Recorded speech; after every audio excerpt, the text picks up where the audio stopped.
Felicity Bosk also attended several of the local memorials taking place across the valley today and shares how our community is remembering the September 11th attacks.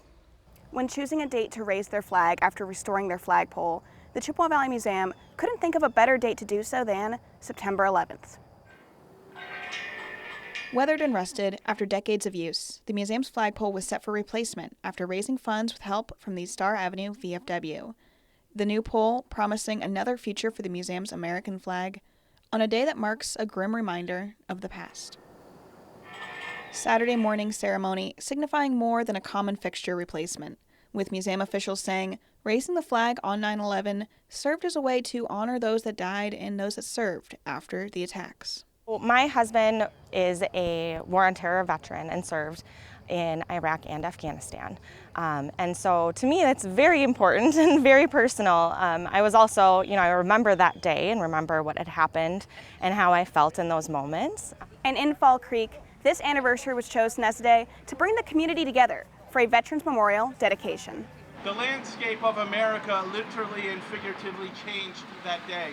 Dozens gathered in Randall Park, honoring local veterans, while hearing speakers share how 9/11 impacted their lives. That impact now memorialized after Saturday's unveiling of this tribute to veterans throughout U.S. history.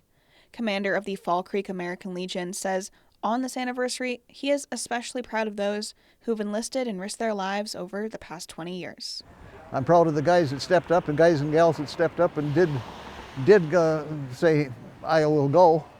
And at UW Stout, students placed 2,977 flags to remember the lives lost 20 years ago.